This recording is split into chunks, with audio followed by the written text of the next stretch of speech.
untuk mengekspresikan suatu. Budayanya takut kan. Banyak ya budaya-budaya kecil yang udah terpinggirkan, udah dilupakan, banyak nggak? Atau hanya jadi hiasan museum? Banyak yang hilang juga. Ya itu Banyak karena, ya. Prof, emang sistemnya gitu. Sistemnya kan ya, yang karena bikin. dia sistemnya struktur kekuasaan sama teknologi kan. Itu yang kemarin kita bicara, justice, kekuasaan sama kedaulatan. Kedaulatannya kan hilang. Iya Ya, Prof, soalnya kan sistem kita kan sistem pemerintahan di Republik ini yang bikin kan mayoritas Prof. Jadi apa mereka itu pengen seragam gitu. Jadi yang kecil-kecil itu kalau bisa mah ikut yang mayoritas semua gitu. Oke, tadi kita semua berbicara seperti Pak Hashim tuh. Sistem kita selalu mengaitkan dengan pemerintah. Tadi kan bicara pemerintah kan, struktur kekuasaan kan kita bicara tadi. Kita kaitkan budaya ini dengan sistem struktur kekuasaan. Tapi sekarang kalau saya bikin sistemnya bukan struktur kekuasaan, sistemnya misalnya hukum evolusi kosmis sama waktu. Sistemnya yang kita pakai sistem hukum evolusi kosmis sama waktu. Gimana dari kacamata spiritual gimana? Misalnya visinya tadi yang Pak Edi bilang pertumbuhan jiwa. Ya, kita kan lagi eksplorasi di pertemuan jiwa. Budaya itu apa kalau gitu? Dari sistem hukum evolusi kosmik, budaya itu apa? Budaya itu kan cuma lapisan sementara aja dalam perjalanan panjang kita ke kesadaran. Tadi si Agam bilang soal kesadaran. Jadi budaya ini, kalau dari sistem kita lihat, bukan dari sistem kekuasaannya, kita lihat dari sistem evolusi kosmis sama waktu, budaya itu cuma lapisan sementara dalam perjalanan panjang manusia menuju kesadaran. Dan memang waktu itu dia akan akan melumat bentuk-bentuk bahasa. Bahasa berubah, simbol bergeser, norma lama runtuh, ada postmoral yang baru muncul. Itu kita nggak bisa cegah. Itu sistem hukum evolusi kosmos dan waktu. Tapi ada yang nggak berubah. Apa yang nggak berubah dalam sistem hukum evolusi kosmos? Inti dari gravitasinya. nilai cinta nggak berubah. Inti dari makna nggak berubah. Inti dari keberanian nggak berubah. Inti dari kreativitas tidak hilang. Nggak hilang. Dia berevolusi sama jiwa kita. Jadi sekalipun ada struktur kekuasaan yang mau menggerus kita, yang mau meminggirkan, ya, dan itu jadi. Tapi kalau kita lalu bilang, gue nggak terpengaruh tuh sama sistem kekuasaan, sama sistem teknologi. Seperti orang-orang Badui tadi yang dibilang itu. Nilai-nilai dia nggak berubah. Karena dia memakai hukum evolusi kosmis. Dia nggak peduli sama hukum evolusi. Nah, kita terjebak di hukum di sistem kekuasaan. Orang-orang Badui, orang-orang yang masih banyak lah. Yang dia pakai hukum evolusi kosmis. Mungkin simbol-simbol mereka bergeser. Mungkin norma-norma lama mereka runtuh. Tapi inti dari nilai-nilai mereka itu nggak berubah. Soal cinta pasti nggak berubah. Soal keberanian melawan kekuasaan nggak berubah. Yang parah kalau tadi sistem yang pertama tadi sistem kekuasaan menyebabkan kreativitas kita hilang jadi seragam. Nah itu yang bahaya. Jadi jangan terjebak di situ dengan sistem itu. Memang sistem itu ada, tapi kita jangan terjebak di situ. Kita masih punya sistem yang lain yang bisa kita ciptakan sendiri. Karena sistem yang kekuasaan membuat kita jadi nggak berani, jadi kita takut. Betul nggak? Membuat kita jadi saling benci. Seperti diskusi-diskusi di TV. Membuat kita udah nggak bicara makna lagi.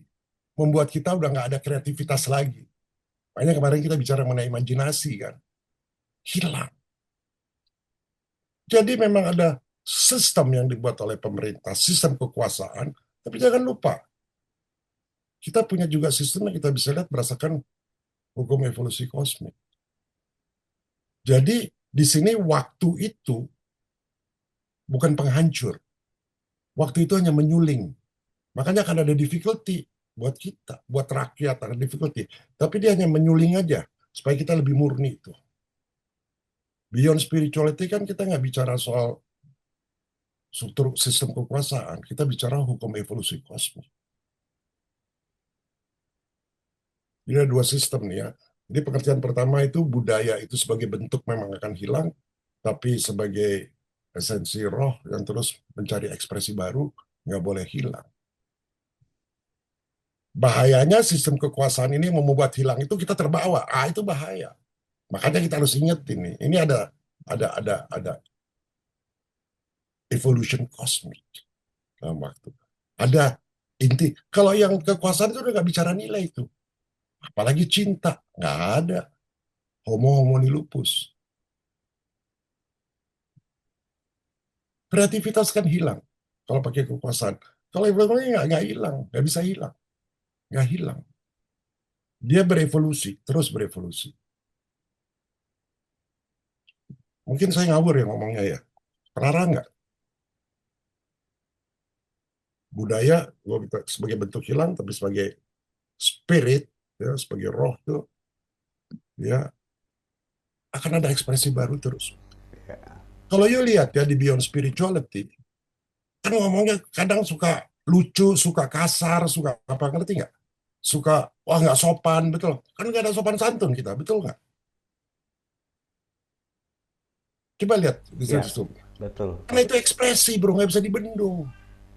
Ekspresi Itu roh yang tuh yang lagi egaliter. berekspresi tuh. Nah, untuk orang yang pakai kekuasaan, oh ini nggak boleh, ini melanggar ITA, apa namanya, undang-undangnya. Ekspresi, apalagi Ki Jember, ekspresi aja dia. Nah, ini kreatif lagi. Karena itu merupakan saringan tuh, gitu. Ekspresi.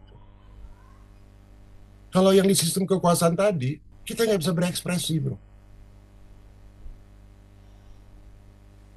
Makanya minggu lalu, Hilmi sempat ngomong, orang-orang kayak kita bisa jadi bahaya untuk orang-orang yang punya pakai sistem kekuasaan. Betul nggak, Hel? Minggu lalu ngomong gitu kan?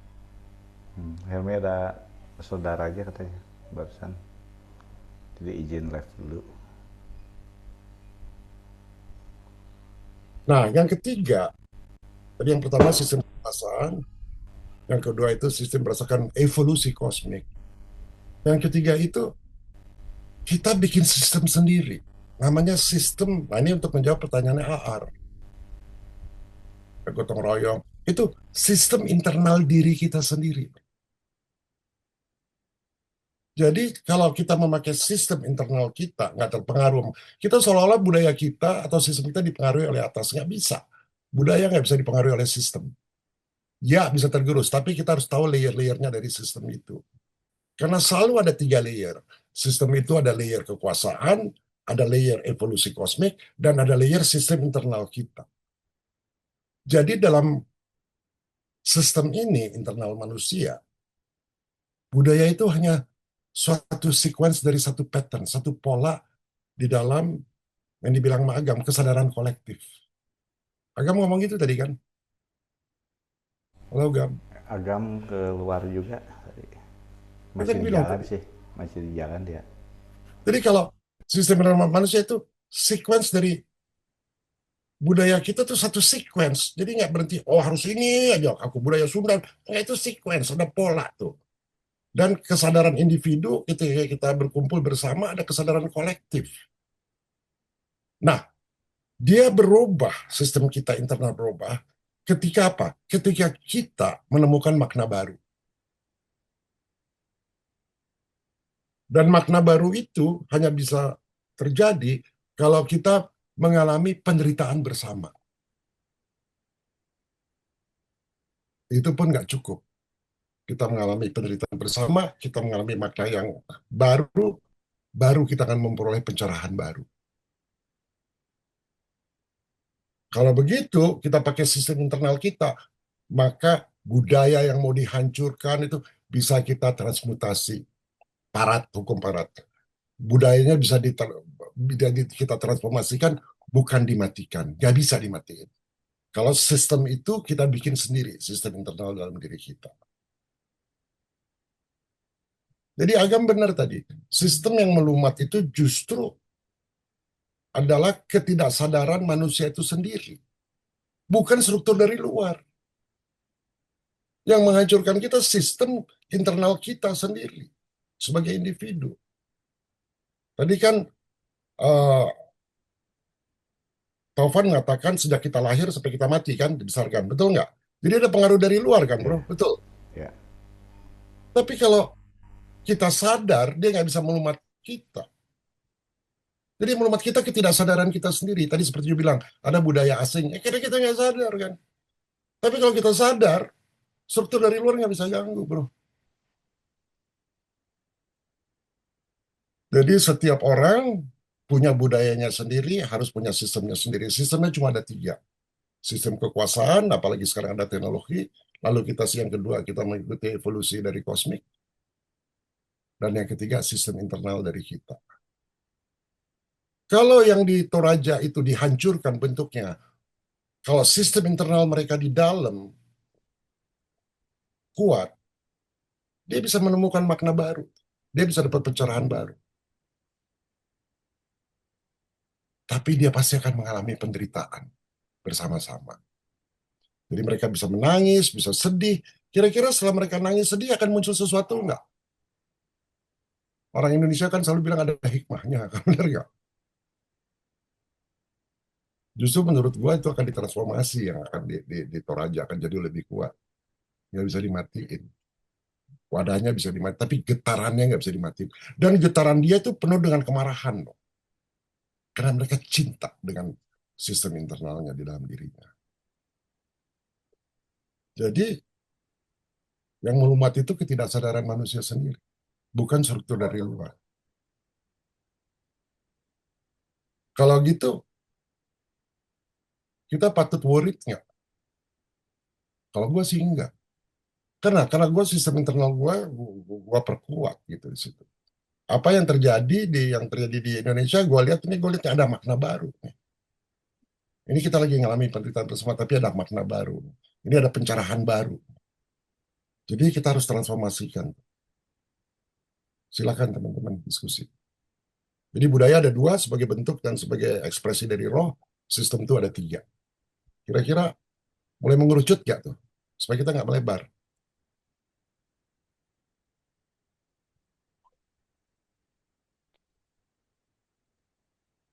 Iya Nah, jelas sekali tuh. yang hilang cuma wadahnya, bro. Dan gue ya. bertanya, getarannya bertahan nggak? Yang berubah cuma bahasanya. Maknanya abadi. Makanya gue bilang ini susah. Bicara ini susah. Iya, kompleks sih. Ya, tapi kita sudah harus sederhanakan. Kalau nggak kita Ya, bicara budaya, ini terjebak lagi dengan bahasa, terjebak lagi dengan simbol. Cuma simbol itu nggak penting. Berubah tuh. Tapi yang di dalam sistem internalnya berubah nggak. Nah, apa yang dilakukan oleh Ki Jember dengan candi-candinya? Dia mau menghidupkan kembali simbol-simbol lama atau dia mau menemukan makna baru? Apa dia mau memperoleh pencerahan baru yang dilakukan? Beda tuh Ki Jember. Kalau Yon yang nanti terjebak hanya buat stupa-stupa lagi, candi lama, yang itu simbol lagi tuh. Hanya wadah aja. Ya, ketiga-tiganya itu, Prof, ketiga-tiganya. Karena kembali lagi seperti yang Prof bilang, bentuk kesadaran seseorang itu kan beda-beda. Sesuai kesadaran seseorang itu saya suguhkan seperti itu gitu. Ya. Ya, maksud Itu, saya Prof. jangan terjebak, bro. Kita hati-hati, jangan Ya, terjebak. tidak, Prof. Jadi kita bukan protes sama sistem kekuasaan yang sekarang, itu sistem yang mau ditekan ke kita. Kita punya sistem internal sendiri gitu loh. Ngerti ya? Ini ya, orang-orang Kristen itu dulu sama orang-orang Romawi itu dipersecute habis-habisan. Dibunuh, disalib, and so on. Mereka menemukan ekspresi baru. Nggak bisa hancur mereka itu. Menderita, memang menderita. Budaya mereka nggak bisa, yang dalam pengertian roh nggak bisa dirubah. Sampai sekarang, udah 2000 tahun. Orang Indian nggak bisa berubah tuh, sampai sekarang masih ada. Simbol-simbolnya udah beda semua. Lalu mengapa budaya Kristen atau agama Kristen itu bisa demikian ekspansif dibandingkan budaya Indian, Bro? Apa yang membuat nilai-nilai itu lebih lebih unggul, jadi bisa lebih tersebar dibandingkan dengan budaya yang satunya gitu? Karena populasinya sedikit sekali orang-orang Indian, banyak dibunuh. Tapi nilai-nilai spiritual bagi bagi yang orang-orang Indian itu kan nggak hilang.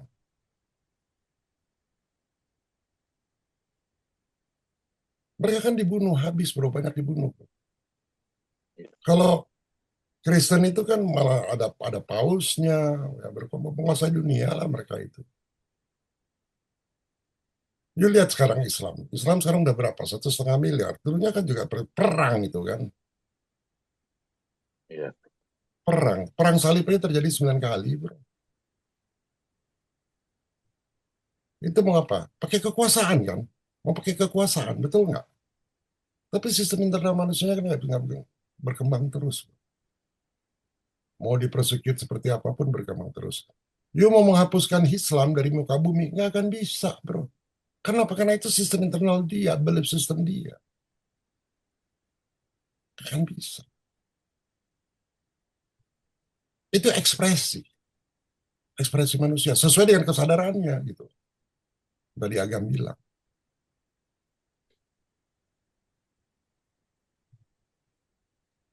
Nanti ya lihat ya, Islam nggak akan bisa dimatiin, bro. Nggak bisa. Kristen nggak bisa dimatiin. Buddha nggak bisa dimatiin.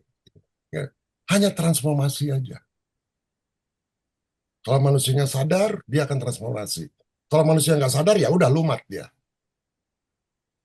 Tapi kalau manusia internal, sistem internalnya kuat, struktur luar nggak bisa ganggu. Jadi gue kurang sepakat. Kalau ini pengaruh-pengaruh dari barat, dari luar. Ya. Kenapa? Itu disebabkan sistem internal kita nggak kuat. Artinya apa? Budaya kita di dalam sistem internal kita nggak kuat. Makanya gue bilang, budaya itu harus individu dulu. Sistem internal dulu. Baru secara kolektif itu. Ekspresi kita nggak bisa di rumah. Nggak ada rasa takut. Dan nilai yang nggak bisa berubah itu cinta.